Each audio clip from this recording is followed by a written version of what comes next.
தமிழக மக்கள் உங்கள் அனைவருக்கும் என்னுடைய வணக்கமும் என்னுடைய நன்றிகளும். குறிப்பா திருச்சி கிழக்கு தொகுதி மக்கள் உங்கள் அனைவருக்கும் என்னுடைய ஸ்பெஷல் வணக்கமும் ஸ்பெஷல் நன்றிகளும். இதை நான் ஏன் இப்படி சொல்கிறேன்னா, என்னை இப்போ பெரம்பூர் தொகுதி எம்எல்ஏன்னு தான் சொல்லுவாங்க. பட் ஆனால் அது எலெக்ஷன் கமிஷனோட அந்த சட்ட விதிகளுக்கு மட்டும்தான் அப்படி. ஆனால் என்னை பொறுத்த வரைக்கும், தமிழ்நாட்டை பொறுத்த வரைக்கும், தமிழ்நாட்டுக்கு எப்படி திருச்சி ஒரு இதயம் மாதிரியோ, அந்த மாதிரி என்னோட இதயத்துக்கு திருச்சி கிழக்கு தொகுதி மக்களும் ரொம்ப ரொம்ப ரொம்ப க்ளோஸ் தான். அதில் எந்த மாற்றமும் கிடையாது. சரிங்களா?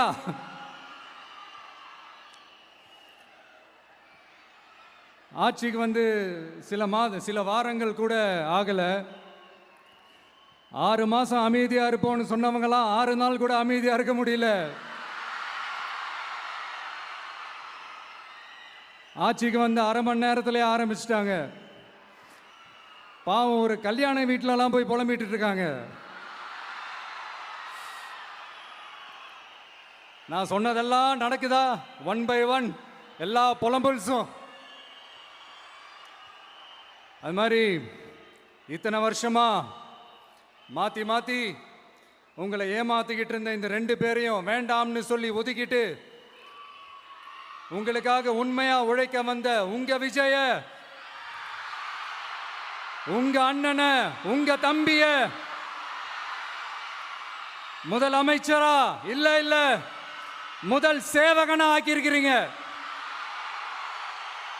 தலை வணங்கி ஒட்டுமொத்த தமிழக மக்களுக்கும் இந்த நேரத்தில் என்னுடைய நன்றியை தெரிவிச்சுக்கிறேன். இந்த நேரத்தில் எங்களுக்கு ஆதரவு தெரிவித்த அத்தனை இயக்கங்களுக்கும், அத்தனை இயக்கத்தின் தலைவர்களுக்கும் மீண்டும் என்னுடைய நன்றியை தெரிவிச்சுக்கிறேன்.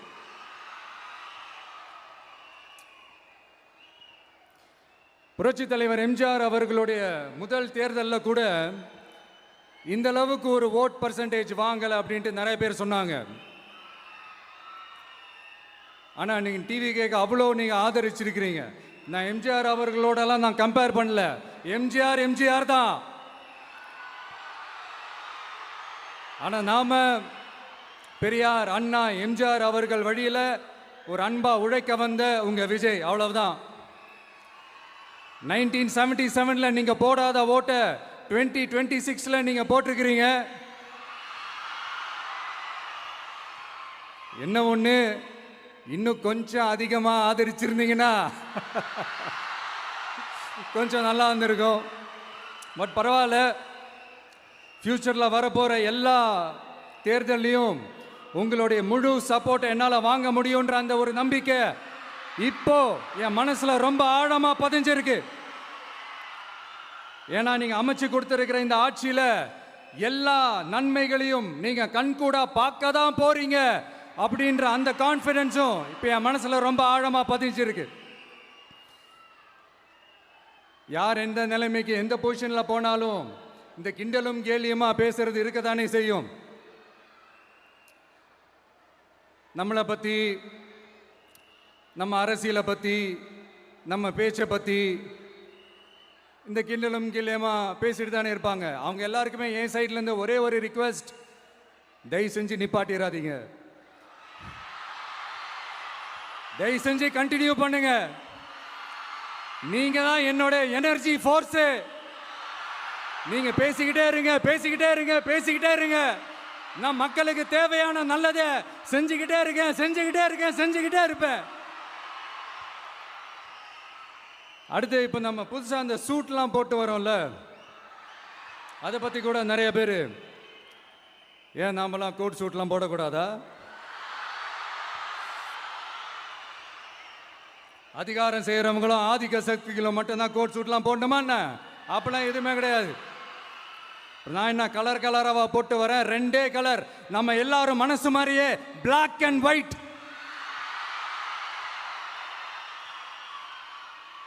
எல்லாத்திலும் பிளாக் அண்ட் ஒயிட்டா இந்த விஜய் இருப்பான் அப்படின்னு காட்டுறதுக்கு தான் அந்த கலர். அடுத்து அந்த பிளாக் கூட யாரை குறிக்கும் எதை குறிக்கும்ன்றது நான் சொல்லி தான் தெரியணும்னு அவசியம் இல்லை, அது உங்களுக்கே நல்லா தெரியும். எல்லாத்துக்கும் இப்படி வழக்கம் சொல்லிக்கிட்டு நசன் பேசுகிற டைப்பும் நம்ம கிடையாது. உங்களுக்கே தெரியும், அதிகபட்சமாக எல்லா மீட்டிங்களும் 20 நிமிஷம்குள்ளே தான் நான் பேசியிருக்கிறேன். அதனால் இப்போ மக்கள் என்கிட்ட என்ன சொல்கிறாங்க அப்படின்னா, இந்தப்பா விஜய், நீ எங்களுக்காக உழைக்கிறதுக்காக வந்திருக்கிற, அந்த வேலையை மட்டும் பாரு, உன்னை பற்றி பேசுகிறவங்கள நாங்கள் பார்த்துக்கிறோம் அப்படின்னு சொல்லிட்டாங்க. சரி, ஆனது ஆச்சு. இப்போ என்ன, உனக்கு எதிரிகளே இல்லையா அப்படின்லாம் கேட்டால் அப்படிலாம் நான் சொல்ல மாட்டேன், அப்படிலாம் நான் நினைக்கவும் மாட்டேன், அப்படி நினைக்கவும் கூடாது. இப்பவும் சொல்கிறேன், அரசியல் ரீதியாக சொல்கிறேன், 2 பேருக்கு நடுவில் தான் போட்டியே. ஒன்று இன்னொன்று, எஸ், ஒன்று டிவிக்கு, இன்னொன்று டிஎம்கே. இதுக்கு நடுவில் வேற யாருக்கும் எந்த வேலையும் கிடையாது. ஏதாவது இருக்குன்னு சொல்றீங்க? எலெக்ஷனுக்கு முன்னாடியும் அவங்களுக்கு ஒரு வேலையும் இல்லை, இப்ப எலெக்ஷனுக்கு அப்புறம் சுத்தம். ஆனா இந்த திமுகவும் மற்றும் பலரும் ஒன்னா சேர்ந்துக்கிட்டு இந்த விஜயோட ஆட்சி வந்துடக்கூடாதுன்னு சொல்லி ஒரு கூத்து ஒன்று பண்ணாங்களே, அந்த கடைசி 5 நாள், அடாடாடாடாடா, நமக்கெல்லாம் ஓஹோ இப்படியெல்லாம் கூட நடக்குமோ என்ன கூத்துங்கிறீங்க. ஆனா ஃபியூச்சர் என்னவா இருக்குன்றதை மட்டும் இப்ப நான் சொல்றேன்.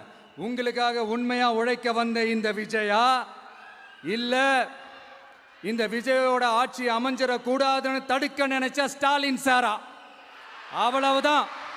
இதுக்கு நடுவில் வேற யாரும் எந்த அல்லு சில்லும் உள்ள வந்து நம்மளை தடுக்கிறதோ எதிர்க்கிறதோ ஏதாவது பண்ணாங்கன்னா நிர்வாகம் அதுக்கு பொறுப்பில்லை ராஜா, நிர்வாகம் அதுக்கு பொறுப்பில்லை.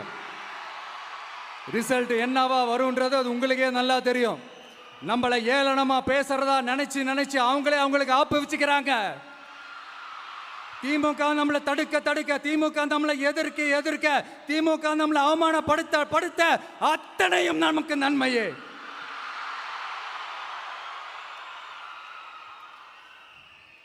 ஒன்று கவனிச்சிங்களா மக்களே, நம்ம ஆட்சிக்கு வந்ததுக்கு அப்புறம் ஒரு விஷயம் ஒன்று நடந்துகிட்டு இருக்கு.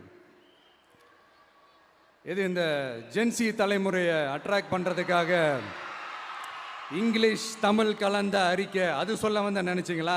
அந்த காமெடியெல்லாம் கிடையாது. அடுத்து இந்த ரியாலிட்டியை மறந்துட்டு இந்த ரீல்ஸ் போடுறது, அது சொல்ல வந்தீங்களா? அந்த காமெடியும் கிடையாது.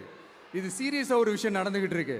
முன்னெல்லாம் சட்டசபையில் யார் பேசுனா நமக்கு என்ன, யார் அடிச்சுக்கிட்டா நமக்கு என்னன்னு இருந்த கூட்டம்லாம் இப்போ சட்டசபையில் என்ன நடக்குது, என்ன பேசிக்கிறாங்கன்றது ரொம்ப உன்னிப்பாக கவனிக்கிறாங்க. கவனிச்சிங்களா? திமுக ஸ்டைல்லையே சொல்லணும்னா ரீல்ஸ் போட்ட கூட்டம்லாம் இப்போ நியூஸ் பார்த்துக்கிட்டு இருக்கிறாங்க. அதில் நமக்கு சந்தோஷம் தான், பெருமை தான். நம்மளுடைய யங்ஸ்டர்ஸ், நம்ம பெண்கள் எல்லாம் அந்த அரசியல் என்னன்னு தெரிஞ்சுக்கணும், அந்த அரசியல் என்னன்னு புரிஞ்சுக்கணும்னு அப்படி ஒரு விழிப்புணர்வு ஏற்பட்டிருக்கு. அதில் எங்களுக்கு சந்தோஷம்தான். இதெல்லாம் யாரால நடந்திருக்கின்றது நான் சொல்லி தான் உங்களுக்கு தெரியணும்னு அவசியம் இல்லை, அது உங்களுக்கே நல்லா தெரியும். இப்படிப்பட்ட நம்ம தெய்வங்களை, இப்படிப்பட்ட நம்ம மக்களை தற்குறின்றது இன்னமும் சொல்லிக்கிட்டு இருக்கிறாங்க. நான் காஞ்சிபுரத்தில் சொன்னதை தான் இங்கே நான் திரும்பவும் ரிப்பீட் பண்ணுறேன். நீங்கள் தற்குறின்னு சொன்னீங்களே, அவங்க தான் உங்களோட அரசியல் வாழ்க்கையே ஒரு கேள்விக்குறி ஆக்கியிருக்கிறாங்க. கேள்விக்குறி ஆக்கிட்டாங்க, இன்னமும் ஆக்க போறாங்க. அன்னைக்கு நான் சொன்னப்போ சிரிச்சவங்களாம் இன்னைக்கு என்ன பண்ண போறாங்களோ. உண்மையை சொன்னாதான் அந்த கூட்டத்துக்கு கசக்குமே. உண்மையிலே நீங்க மக்கள் மனசை புரிஞ்சு வச்சிருந்தீங்கன்னா நீங்க இப்படி மக்களை தப்பாவே பேசியிருக்க மாட்டீங்க. அது என்ன, அப்புறம் அரசியல் புரிதல் இல்லாம மக்கள் நமக்கு ஓட்டு போட்டுட்டாங்களாம். இந்த கவர்ச்சியில மயங்கி மக்கள் நமக்கு ஓட்டு போட்டுட்டாங்களா? நான் என்ன, சரி விடுங்க.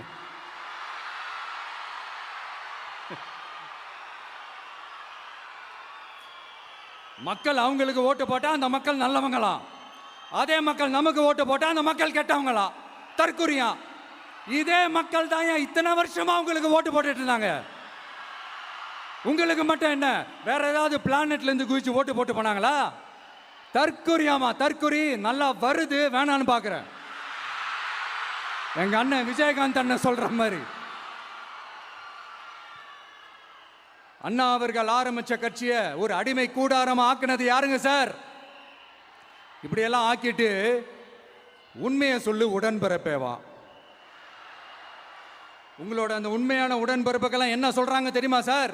திமுக இப்படி ஆனதுக்கு காரணம், அந்த காரணத்தை வெளியிலலாம் போய் தேடாதீங்க, உங்க குடும்பத்துக்குள்ளேயே கேளுங்கிறாங்க.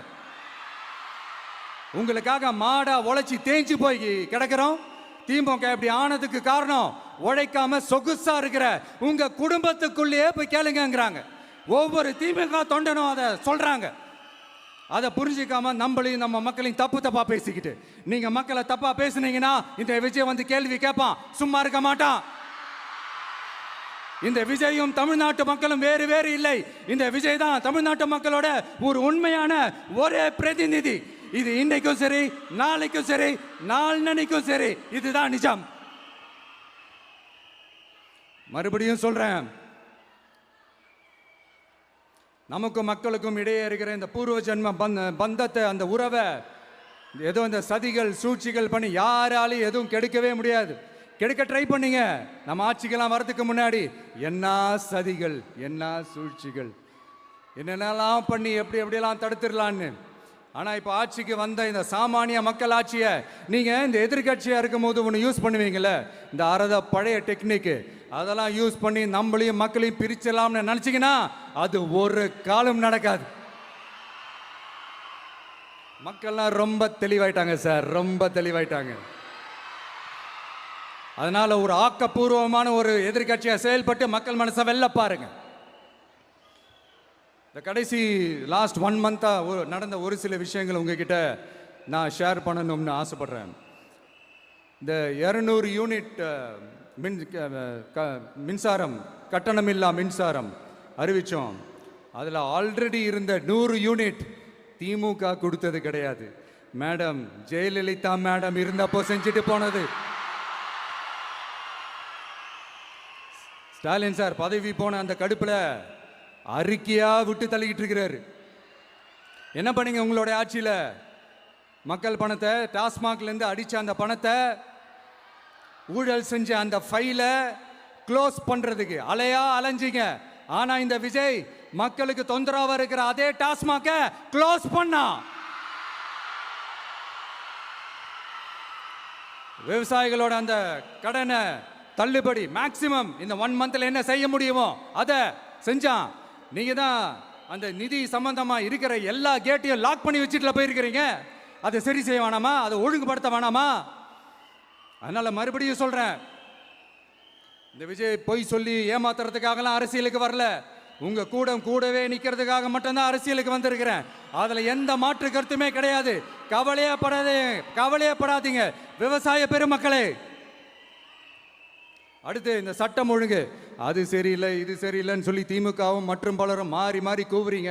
நான் ஒன்று கேட்குறேன், இந்த மாடல் அரசுன்னு சொல்கிறீங்களே, அதில் என்ன செஞ்சு வச்சுட்டு போயிருக்கீங்க? ஒரு ஊர் விடாமல், ஒரு தெரு விடாமல் போதைப் பொருள் கலாச்சாரம் அப்படியே ஸ்ப்ரெட் ஆகி கொட்டி கிடக்குது.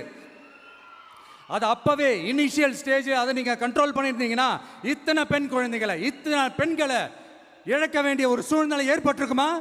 எல்லாத்தையும் பண்ணிட்டு பழியை தூக்கி ஏன் மேலே போடுறாங்க. நீங்கள் என்ன பழி நம்ம மேலே போட்டாலும் மக்கள் நிம்மதியாக வாழக்கூடிய அந்த செயலை கண்டிப்பாக இந்த விஜய் செஞ்சு தான் காட்டுவான். அதுக்காக தான் எஃபிஷியண்டான போலீஸ் ஆஃபீஸர்ஸ் நான் அப்பாயிண்ட் பண்ணியிருக்கிறேன். எஃபிஷியண்டான அந்த போலீஸ் ஆஃபீஸர்ஸ் டீம் நான் அப்பாயிண்ட் பண்ணியிருக்கிறேன். பெண்கள் பாதுகாப்பான அந்த சிங்கப்பெண் காவல் படை நெக்ஸ்ட் வீக் அதை இனாகரேட் பண்ண போகிறோம். தப்பு செஞ்சவங்களுக்கான தண்டனை, அதுக்கான சார்ஜ் ஷீட் எல்லாமே ரொம்ப ஃபாஸ்ட்டாக ரொம்ப ஸ்பீடாக செய்கிறதுக்கான அந்த வேலையை செய்ய சொல்லியிருக்கிறோம். கோர்ட்டில் கூட தப்பு செஞ்சவங்களுக்கான அந்த கடுமையான தண்டனை வாங்கி கொடுக்கறதுக்கான அந்த வேலையையும் ரொம்ப சீக்கிரமாக செய்ய சொல்லியிருக்கிறோம்.